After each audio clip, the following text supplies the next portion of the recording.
Hello दोस्तों, welcome back to my channel. तो आज मैं आपको बताने जा रही हूँ कि छोटे बच्चों को आप इंग्लिश कैसे सिखा सकते हो।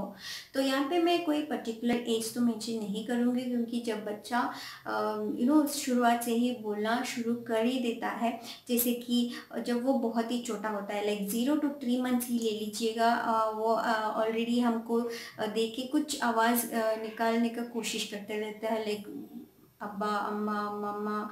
तो तभी से वो शुरू कर देगा। इसका मतलब ये है कि वो हमको नोटिस करता है, बच्चा हमको नोटिस कर रहा है और वो हमको देख देख के सीख रहा है, सीखना चाहता है, बोलना चाहता है, इमिटेट करना चाहता है। तो वो छोटे एज से ही वो सीखना शुरू कर देता है। तो हम एज अ पेरेंट्स क्या करना है, बच्ची के साथ हर टाइम कॉन्वर्जेशंस जो है चालू रखना पड़ता है।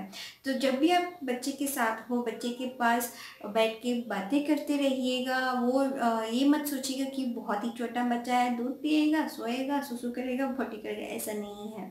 बच्चा जब बहुत छोटा है तब से ही उसके ब्रेन, उसका कान, उसके आंखें सब भी हम उसका नज़र सब भी हम पे रहता है, हमारे बिहेवियर को देखता है, हम कैसे बात करते हैं वो ऑब्जर्व करता है।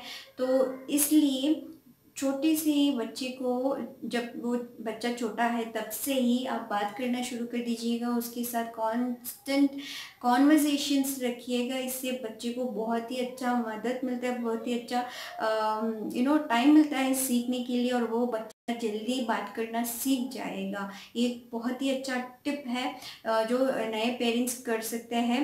तो कांस्टेंट कॉन्वर्जेशन करने से बच्चा वो सारी बातें उनकी उसके ब्रेन में वो रिकॉर्ड कर लेता है एंड इमिटेट करना शुरू करता है।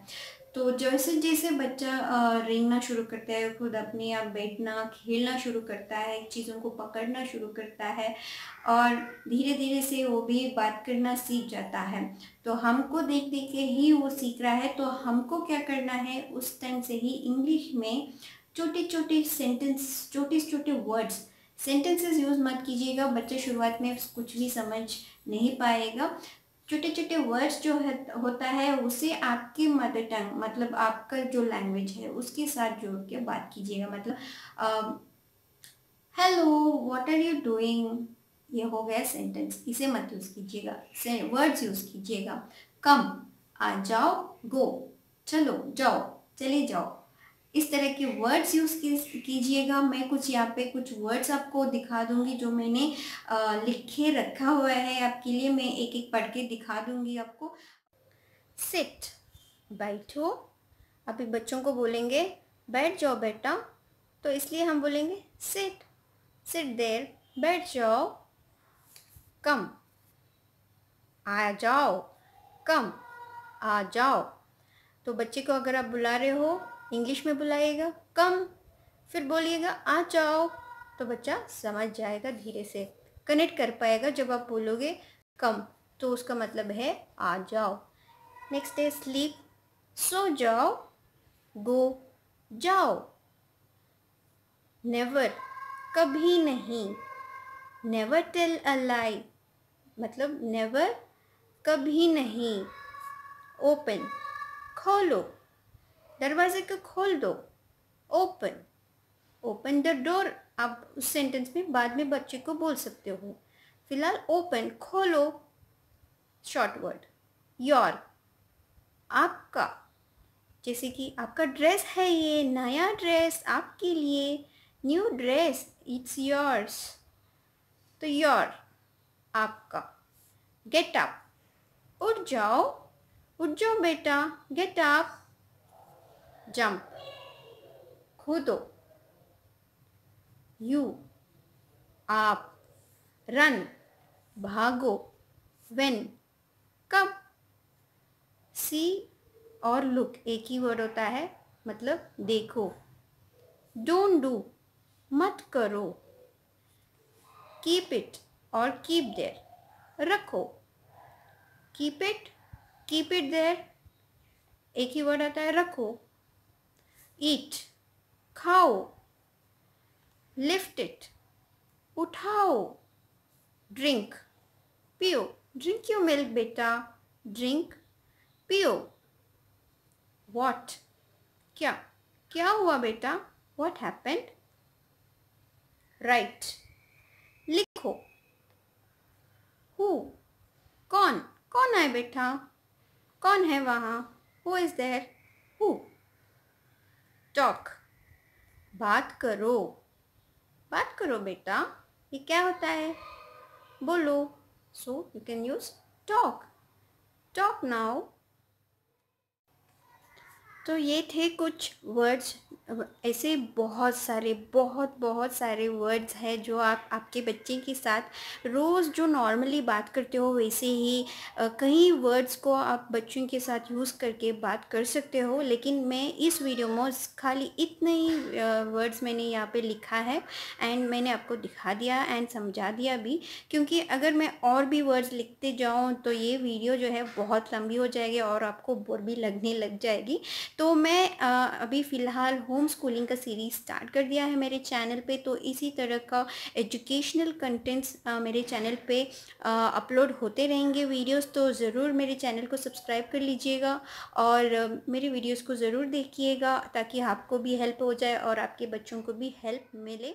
आपको इस तरह के वर्ड्स आप कॉन्स्टेंटली यूज़ कर सकते हो। डेली रूटीन आप बच्चे के साथ इस तरह से बात करते हो, मतलब वर्ड्स आप इस्तेमाल कर सकते हो, जिससे कि क्या होगा, बच्चे को धीरे धीरे जाते जाते इस बात को, ये होता है इंग्लिश में, ये वर्ड होता है, उसे समझ में आएगा। और धीरे धीरे से आप क्या कर सकते हो, उस वर्ड्स को आप सेंटेंस में चेंज करते जाएंगे। तो स्लोली आप come here, go there, what are you doing, what is your name. तो शुरुआत से ही आप उसे पढ़ाना भी शुरू कर दीजिएगा। इससे बच्चे को और भी अच्छा पढ़ने में, जल्दी पढ़ने में मदद मिलेगा। तो पार्ट्स ऑफ द बॉडी सिखा सकते हो, कलर सिखा सकते हो, फ्रूट्स सिखा सकते हो, वेजिटेबल्स, वेराइटीज़ वेजिटेबल्स सिखा सकते हो, whoever is living in the family members का नाम सिखा सकते हो, कौन क्या है वो सिखा सकते हो। बहुत सारा चीज़ें हैं। And at the same time books भी रख लीजिएगा। बुक्स भी काफ़ी मदद करता है। बुक्स जो बहुत ही अट्रैक्ट करता है बच्चों को उस एज में। तो इस तरह से आप कांस्टेंट कॉन्वर्सेशन के साथ आपकी भी बातें जो होता है उसके साथ आप बच्चों के साथ कॉन्वर्सेशंस चालू रखेंगे तो बच्चे ऑटोमेटिकली इंग्लिश में शुरुआत से ही बात करना शुरू कर देगा। अगर बच्चा नेम्स जो होते हैं, निक नेम्स जो बोलते हैं, अगर बच्चा दूध को दुद्धू बोलता है, मम्मा को मम्मू बोलता है, तो उस टाइम में आपको वो जो वर्ड्स होते हैं उसे सही करना होता है। उसी टाइम शुरुआत में ही आप उसे सही कर दीजिएगा ताकि वो बच्चे उसी को अडेप्ट करें, ना कि वो रॉन्ग वर्ड को। दूध को दूध ही बोलना चाहिए, दुद्धू नहीं बोलते बेटा, दूध दूध होता है, दुद्धू नहीं होता है। तो इस तरह से आपको उसी टाइम करेक्ट कर दीजिएगा ताकि वो नेक्स्ट टाइम जब वो पूछेगा, नेक्स्ट टाइम जब वो प्रोनाउंस करेगा उस वर्ड को, वो सही बोले। अब दूध नहीं वो दुद्धू नहीं बोलेगा, दूध ही बोलेगा। तो इस तरह से शुरुआत से ही करेक्शंस भी ज़रूरी होता है, क्योंकि छोटे बच्चों का बात करने का सीखता रहता है तो उसका टंग ट्विस्ट करने में ज़रा सा टाइम लगता है। लेकिन अगर आप उसी टाइम से करेक्ट करना शुरू करेंगे, बच्चा सही वर्ड को सही टाइम में सही तरीके से यूज़ करना भी उसी टाइम से सीख जाएगा। तो होप ये वीडियो आपको यूज़फुल रहा होगा। एंड हाँ, मेरे को और एक भी बात बोलना था। देखिए, ऐसे कई पेरेंट्स होंगे जिनको इंग्लिश में बात करना नहीं आएगा। तो उस टाइम में आप क्या कर सकते हो, हमारे पास मोबाइल्स तो होते ही हैं, उनमें गूगल तो होता ही है। गूगल सर्च कीजिएगा, डिक्शनरी ले लीजिएगा। डिक्शनरी में आपको बहुत ज़्यादा वर्ड्स मिल जाएंगे विथ रिलेटेड वर्ड्स। इंग्लिश में भी मिल जाएगा, हिंदी में भी मिल जाएगा। अगर आपको इंग्लिश में पढ़ना दिक्कत हो रहा है, वो भी ट्रांसलेशन के रूप में भी आपको उसमें वैरायटीज़ ऑफ बुक्स मिल जाएंगे, वो भी आप ट्राई कर सकते हो। अदरवाइज आपको वॉइस रिकॉर्डेड वीडियोस भी मिल जाएंगे। तो बहुत सारा वेज है, आप भी सीख जाएंगे, साथ साथ बच्चे के साथ आप भी सीख जाएंगे एज अ पेरेंट। तो बहुत तरीके हैं सिखाने में एंड सीखने में। तो अगर आपको ऐसा दिक्कत हो रहा है, अगर आपको इंग्लिश बात करना नहीं आता है, तो गूगल इज़ ऑलवेज देयर। तो गूगल कर लीजिएगा, उसमें जैसे आप चाहते हो वैसा ना एक बुक तो पीडीएफ फॉर्म में डाउनलोड कर लीजिएगा, एक वीडियोस मिल जाएंगे, उसे देख देख के सीख लीजिएगा। उसी तरह से बच्चे के साथ भी बात करते रहिएगा, आप भी सीख जाएंगे, बच्चा भी सीख जाएगा। तो चलिए, इस वीडियो को अंत करने का टाइम आ गया है एंड होप आपको ये वीडियो अच्छा लगा होगा एंड यूज़फुल भी लगा होगा। यूज़फुल लगा है तो ज़रूर लाइक कर दीजिएगा। अगर आपने मेरे चैनल को सब्सक्राइब नहीं किया है तो यहाँ पे दबा दीजिएगा सब्सक्राइब बटन, और उसके बगल में जो है बेल आइकॉन, उसको भी दबा दीजिएगा, अदरवाइज आपको मेरा नया वीडियोस को नोटिफिकेशन नहीं मिलेगी। तो चलिए, thanks for watching, take care, bye.